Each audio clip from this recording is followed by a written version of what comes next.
All right, Dungeon Masters. What are we looking at? We are going to Sheernobb, Oh, very cool. a gnomish village in the Greyhawk setting. Classic. Classic Greyhawk, and this is one of those locations that I think you can really spice up any campaign. Oh, for sure. And particularly, especially the Temple of Elemental Evil campaigns. Great time. Yeah. So we've got a stack of sources here. Lay in on me. And I think the mission today is to really extract the juicy bits that'll make Sheernobb come alive in your games. Awesome. So we're talking about the community, their unique leader, and the giant-sized problems that they're facing. It's interesting because this little village is kind of tucked away in the hills, but it's actually pretty important. Oh. Strategically, and its fate could have ripple effects on the whole region, especially with the Temple of Elemental Evil, stirring up trouble. Yeah, that's a good point. Okay, so first off, I'm picturing just like a charming, quirky gnome village, But what's the vibe like when you actually step into Sheernobb? Yeah, so think burrow holes carved right into a hillside, each with like a custom door, and then on the other side of the hill, you've got smokestacks puffing away. It's got that cozy, hidden away feel, but there's also a bustling energy with shops and even an inn to welcome travelers. Oh, cool. Yeah, and you'll find like forest gnomes near the woods, rock gnomes delving underground, and even a community of humans all mixed in. So it's not a gnome-exclusive club. Right. Interesting. Yeah, it suggests a certain openness, a willingness to coexist with others. But there are also hints of trouble in paradise. Ah. Yeah. Remember those Viscount's forces and the Knights Keep mentioned in one of the sources? Yeah, they caught my eye too. Yeah. It's not every day you find a military presence in a gnome village. Right, exactly. It implies that Sheernobb has some strategic value, and it's tied to the larger political landscape, which could be a great hook for your campaign. Definitely. All right, so speaking of hooks, let's talk about Glendark Keeleen. Okay. The head gnome, who has been in charge for over 6 decades. Wow. That's longer than most adventurers' entire careers. That's saying something, isn't it? Yeah. Yeah, his long tenure speaks volumes. He clearly knows how to navigate the complexities of this village and the region. Yeah. The sources describe him as a stout, jovial, impeccably groomed thinking, long, meticulously braided beard, fine clothing. Okay. The whole 9 yards, he's deeply invested in the well-being of his people. So we got a leader who's stylish, cares about his people, and has held on to power for a long time. Right. That's a recipe for a fascinating character, right? Absolutely. But there's more to him than meets the eye. Glendark isn't just a figurehead. Okay. He's also a 7th-level illusionist. Oh, wow. Which makes him a force to be reckoned with, and he's no stranger to danger. Remember, he's guided Sheernobb through previous giant attacks. Hold on, giant attacks, plural? Uh-huh. That doesn't sound good. Yeah. So what's the current situation in Sheernobb? Well, these aren't your run-of-the-mill giant raids, They've caused casualties, damaged the mines that are crucial to their economy, and then they just vanished. Woof! Really? Back into the gnarly forest. Wow, okay, that's definitely a plot hook waiting to happen. Right. Worried leader missing giants? A village on edge?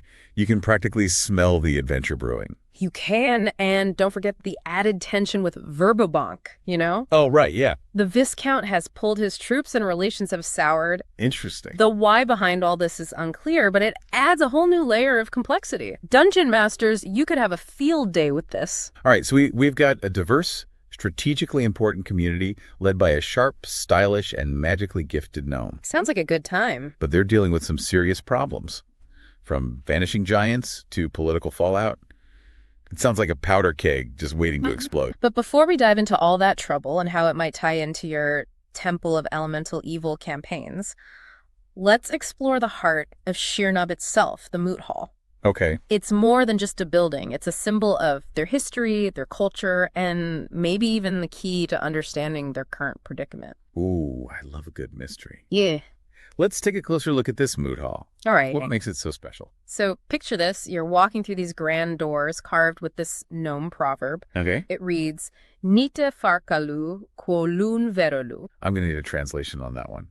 It means, if you see it, it's not the right it. Oh. Already you get a sense of the gnome's love for riddles and hidden meaning. I like that. Yeah. It's like they're telling you to look deeper to expect the unexpected. Right. So what's inside this intriguing building? You step into this grand feasting hall, perfect for community gatherings.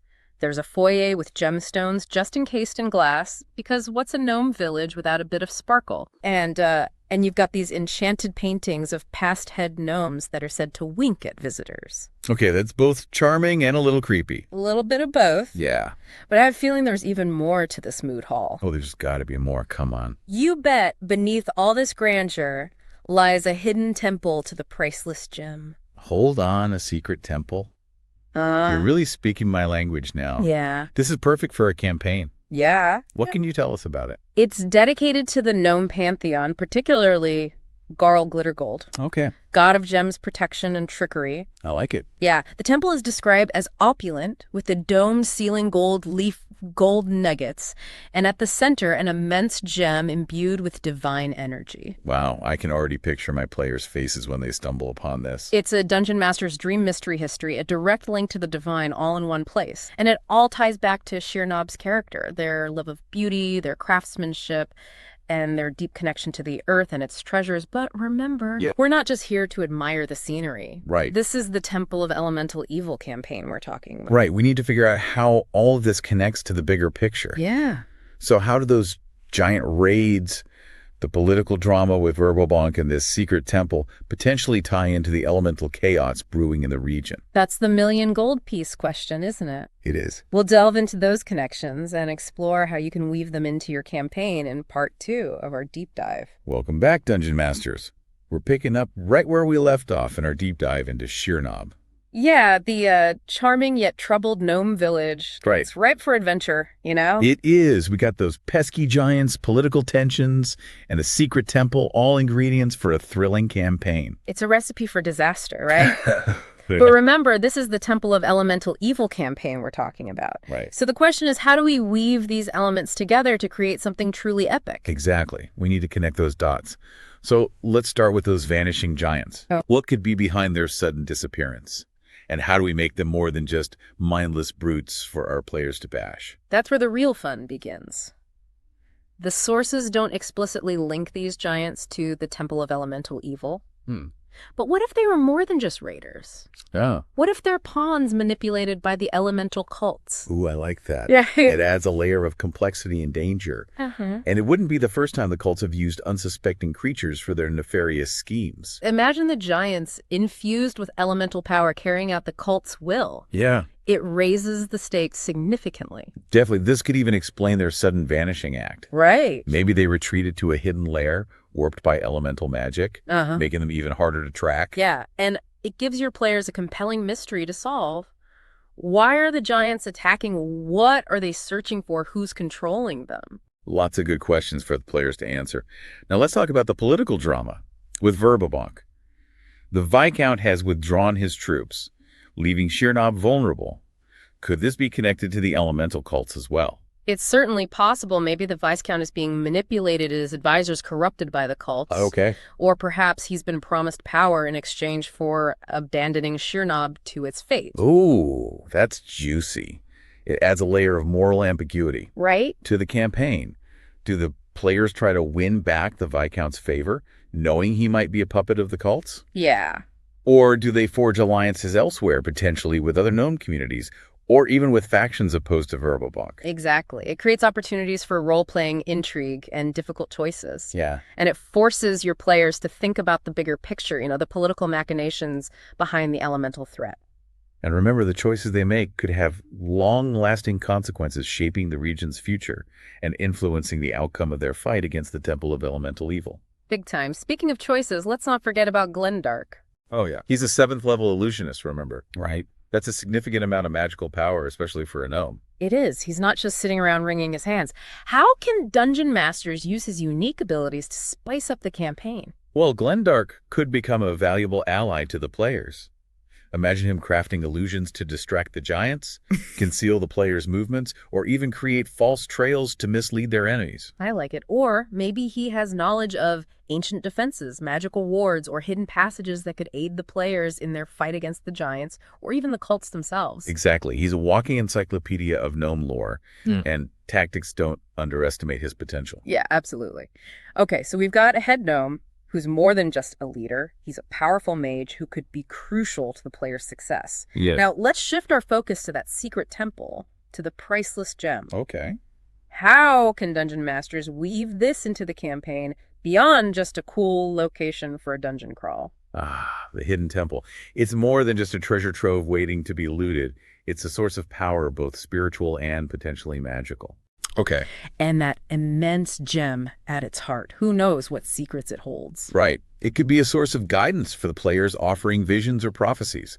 Or maybe it's a key to unlocking some ancient power, a weapon against the elemental forces. Or perhaps it's a beacon drawing the attention of the elemental cults. Maybe they're seeking to corrupt the gem to twist its power for their own dark purposes. That adds another layer of urgency to the campaign. The players aren't just fighting to protect Sheernobb. They're racing against time to safeguard a powerful artifact from falling into the wrong hands. And remember those enchanted paintings in the moot hall? Oh, yeah. What if they're more than just decorations? What if they're spying on the players, relaying information back to the cults? Or maybe they offer clues, hidden messages that only Glendarth can decipher. I love that it makes the players question every detail, every interaction. They're constantly on edge, never knowing who to trust or what's real. Exactly. It's all about creating an atmosphere of paranoia and suspense. And don't forget that inscription above the moot hall door. Oh, right. If you see it, it's not the right it. It's a reminder that things are not always what they seem in Sheernobb. Right. There are secrets lurking beneath the surface, and appearances can be deceiving. And that, my friend, is the beauty of Sheernobb. Yeah. It's a village where the mundane and the magical intertwine, where even the smallest detail could hold the key to defeating the elemental threat. So, Dungeon Masters, as you play in your Temple of Elemental Evil campaigns, remember Sheernobb. Yeah. It's more than just a location. It's a catalyst for adventure, a microcosm of the larger conflict that's engulfing the region. And remember, this is just the tip of the iceberg. There's so much more you can do at this location, so let your imagination run wild. But before you go unleashing elemental chaos on your players, we've got one more intriguing element of Sheernobb to discuss. Remember that dancing statue we mentioned earlier? The one that comes to life whenever gnomes are having a good time? Ah, yes, that enchanting yet slightly creepy statue of Sheernobb's founder. Yeah. It's a perfect example of the gnomish love for whimsy and magic, but it could also be much more than just a charming oddity. Right. I mean, we've already established that nothing is quite what it seems in this village. So how can Dungeon Masters use this dancing statue to add another layer of intrigue to their campaigns? Well, what if the statue is more than just an illusion? What if it's a guardian, a protector of Sheernobb? Maybe it only comes to life when the village is in danger, using its magical powers to ward off threats. Or perhaps it's a conduit to some ancient power, a link to the gnome pantheon. Maybe the players need to unlock the statue's secrets in order to access a powerful artifact or seek guidance from the gods. Or on a more sinister note, what if the statue has been corrupted by the elemental cults? Maybe it's spying on the village, reporting back to the cult leaders, or even waiting for the right moment to unleash its own dark magic. Ooh, that's a great twist. Yeah. It plays on the player's expectations, turning something seemingly innocent into a potential threat. Will it be a helpful ally or a hidden enemy? The choice is yours. This has been an incredible journey through the world of Sheernobb, uncovering its secrets, exploring its challenges, and revealing its potential for unforgettable adventures. We've journeyed deep into the heart of Sheernobb, uncovering its secrets, and I'm sure your campaign notes are overflowing with ideas. Yeah, definitely. It's been quite a revelation. Right. Who knew this seemingly peaceful gnome village held so much potential for adventure, intrigue, and maybe even a touch of elemental chaos? Right. Like we peeled back the layers of a perfectly crafted gnomish illusion, revealing the complexities beneath. So before we send you off to weave Sheernobb into your Temple of Elemental Evil campaigns, let's recap those key takeaways. Okay, sounds good. All right, so first and foremost, remember that Sheernobb isn't just a collection of buildings and NPCs. It's a living, breathing community with its own unique blend of gnomish tradition and human influence. Right, we've got forest gnomes, rock gnomes, humans, all living together. Yeah. United by their love of craftsmanship, especially that gem-cutting tradition, which is so central to their culture. And don't forget their connection to the divine. That hidden temple to the priceless gem is a testament to their faith, and it offers a wealth of possibilities for your campaigns. Right. It's the perfect setting for a thrilling dungeon crawl, a mystical quest for knowledge, or even a desperate battle against the forces of elemental evil seeking to corrupt its power. So many possibilities. Now let's talk about leadership. Yeah. Glendarth Keeleen, the head gnome. He is more than just a wise old leader. Right. He's a seasoned strategist, a powerful illusionist, and a potential ally to your players. Don't underestimate him. No, you can't. He's got the experience, the magic, and the determination to make a real difference in the fight against the elemental cults. That would be an interesting twist. The possibilities are truly endless. The most important thing is to make Sheernobb your own, to breathe life into it, and let it become a catalyst for unforgettable adventures in your Temple of Elemental Evil campaigns. Couldn't have said it better myself. Did you enjoy video? Consider tossing support on my Patreon. It's best way to support orcs. If you would like to see more content, subscribe and post comments below. It better not be bad. So there you have it. Gungeon Masters, we've given you the tools, the insights, and the inspiration. Now it's your turn to take the reins. Craft your stories, challenge your players, and let Sheernobb become a legend in your gaming worlds.